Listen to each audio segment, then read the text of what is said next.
I'm walking along the Wellington Fault, one of the many active faults throughout New Zealand. The difference in level here shows how much movement there's been in about the last 10,000 years along this particular fault. Why is that so? Why are there so many earthquakes throughout New Zealand? We need to stand back and take a look at the really big picture. Here we are, New Zealand, where two tectonic plates collide.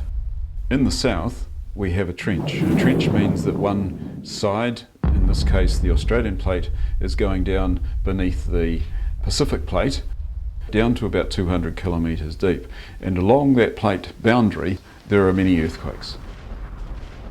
In the central South Island, the plate collision is mostly taken up by movement across what we call the Alpine Fault. So much of the earthquake activity on the Alpine Fault is sideways movement as well as a little bit of upwards movement. The upward movement is the thing that causes the very strong boundary between Westland and the high peaks of the Southern Alps. Away from the Alpine Fault, which is the main fault of the plate boundary, there are many smaller faults, such as those that generated the devastating earthquakes in Canterbury. As we go further to the north, the Alpine Fault breaks up into a series of faults, and these are known as the Marlborough Fault System. Most of the movement transitions across onto the Hope Fault and heads out towards this plate boundary that's to the north.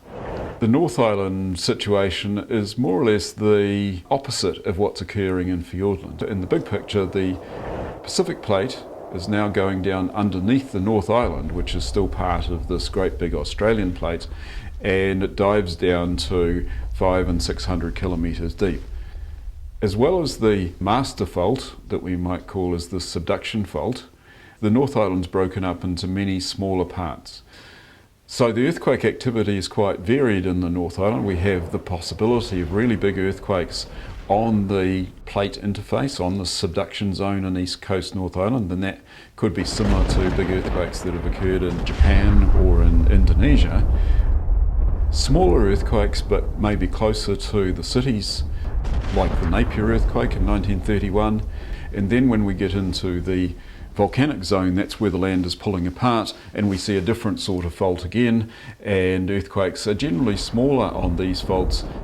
The Edgecombe earthquake of 1987 is a really typical example of earthquakes that we expect to be associated with the volcanic zone. So that's the story of why we get big shakes in New Zealand. Living in an earthquake-prone country, you've got to always be prepared, no matter how high the risk might or might not appear to be. Remember, if the earth starts shaking, immediately drop, cover and hold.